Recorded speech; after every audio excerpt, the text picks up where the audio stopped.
Hello, my name is Marcus. I'm the compiler of a collection of therapy quotes entitled Psychoanalytic Self-Awareness Quotes. This is TQ38, therapy quote number 38.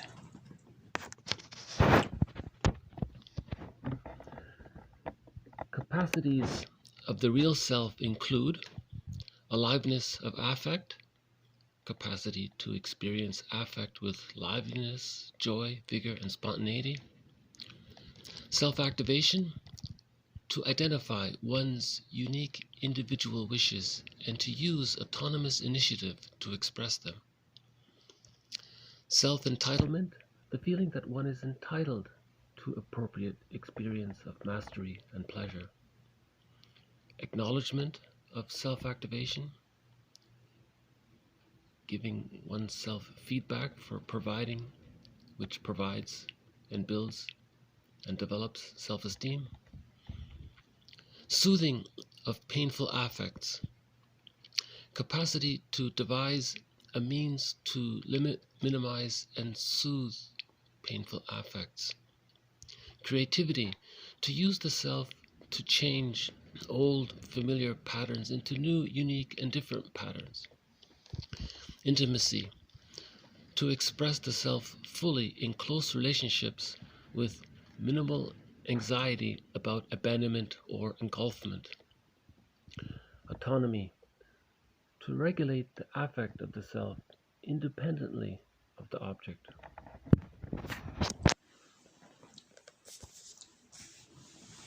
So Masterson says that everybody has a part of themselves which he's calling the real self. So the real self is an aspect of who we are. It's a part of us. And the idea is to develop our ego, strengthen our consciousness, raise our consciousness so we can get more and more in touch with our real self and to be in relationship with our real self more and more. So he lists a few here. Aliveness of affect. So capacity to experience feelings, and you feel that these feelings are alive, and there's a vigor there, there's joy, there's spontaneity.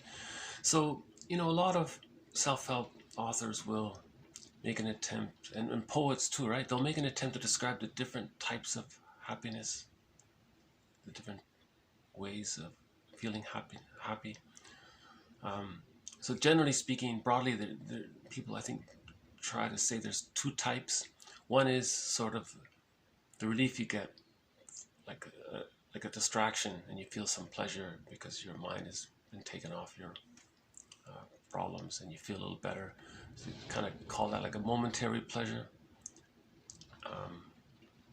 So you do something that's distracting,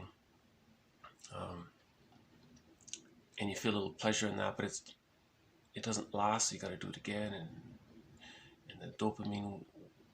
Then you get dopamine habituation, so you got to try it again and do more of it. So there's that kind of pseudo happiness. It's temporary, it's ephemeral, it's fleeting, right? That's sort of one kind. The happiness. So that's the happiness from the false self or the defensive self, right? But happiness from the real self, as described here, it's more embodied. I don't know if anybody has ever been able to describe the bluebird of happiness from within, right? I don't know. The closest we can get is an image or a metaphor, right? The bluebird of happiness. So the bluebird of happiness is from the real self. It's not from the fake self, the false self, who gets distracted and feels a little momentarily better from that. Okay, so that's aliveness of affect. That's a capacity of the real self. The bluebird is there. It's in the real self, right? It's not in the fake self. Right? The next one was self-activation. To identify one's unique individual wishes and to use autonomous initiative to express them. Right? So that's self-explanatory. Self-activation, it's doing something not as a defense mechanism. like Bergler says, a lot of things we do, it's just a defense mechanism. It's not really from our real, unique, individual felt self or who we are, like real self. It's if you have a genuine joy in something, that's from the real self. Or if you're doing something because it's a distraction, right? So, and remember Masterson's axiom: self-activation leads to abandonment depression, which leads to defense. So when the child wanted to, maybe do some painting and, maybe the mom didn't like it and discouraged him from it. And the child thought, well, that was real. I was really interested and curious about this, and I wanted to paint something. And then the memory's there. He was abandoned, and it leads to depression. So as an adult, we try something like painting, and then we remember the pain associated with that. And to deal with the pain, we jump to the false self. And the false self has lots of strategies to deal with the pain, right? And then you get the pseudo pleasure from the distraction. Anyway, so that's the second item. Sorry if I didn't explain it very well. By the way, I refer you to Masterson's books. He describes object relations theory and his theory of the real self in his books. A good place to start is The Search for the Real Self. That's the one with the pink cover. So that was, okay, the third one, self-entitlement, another capacity of the real self, self-entitlement. The feeling that one is entitled to appropriate experience of mastery and pleasure. So this is permission. So here we go. Self-entitlement is you don't feel guilty to enjoy painting, right? So if you feel guilty to do something that's right for you, you've lost that self-entitlement. He's not using the word entitlement like the narcissistic entitlement. Hopefully you can feel the difference there. So the self-entitlement, you feel that it's okay to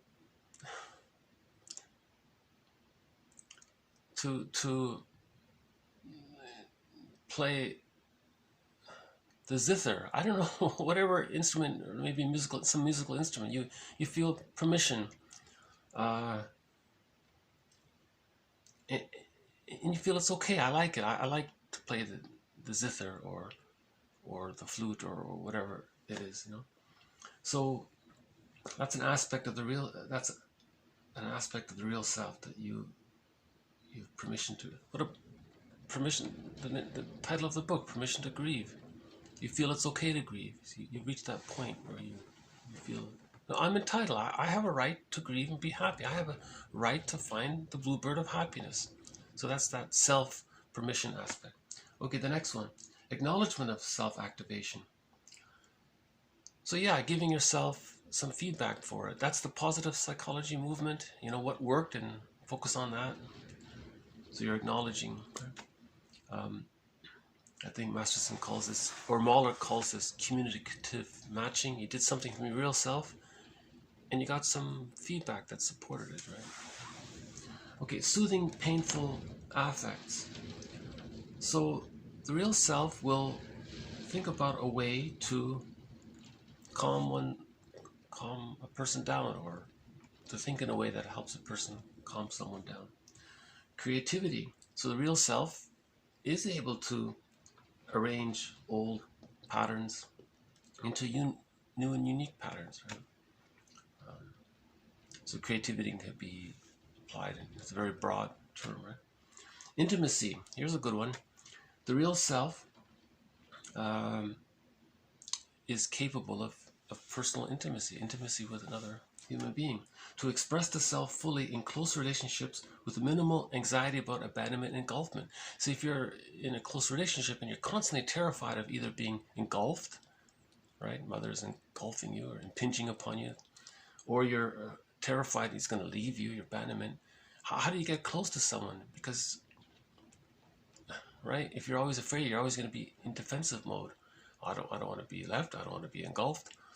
So you're keeping a wall there with the other person. So you're not intimate because there's too much of a wall there. Yes, a boundary of it, but we're talking about intimacy in a close relationships. In a close relationship, you feel I'm going to express really my thoughts, feelings, and everything, and I'm not going to be afraid that the other person's going to leave. If they do, oh well, But anyways, intimacy has that quality of confiding is what we're really feeling, and the two people mutual confiding, right?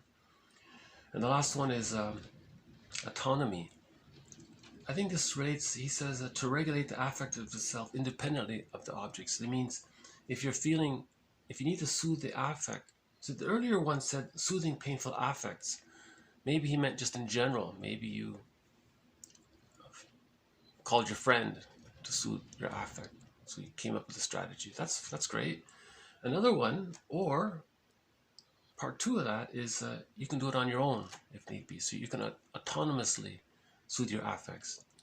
You can assume a yoga pose and wait it out or something, wave it out or something like that.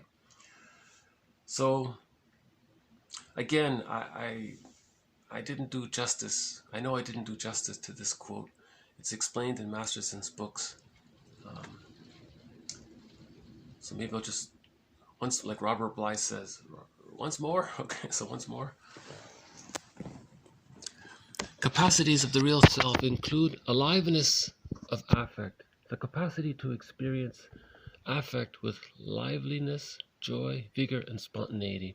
Self-activation, to identify one's unique individual wishes and to use autonomous initiative to express them.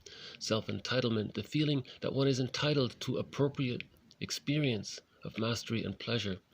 Acknowledgement of self-activation, feedback for providing adequate self-esteem. Soothing of painful affects, the capacity to devise a means to limit, minimize, and soothe painful affects. Creativity, to use the self to change old familiar patterns into new, unique, and different patterns. Intimacy, to express the self fully in close relationship with minimal anxiety about abandonment or engulfment. Autonomy, to regulate the affect of the self independently of the object.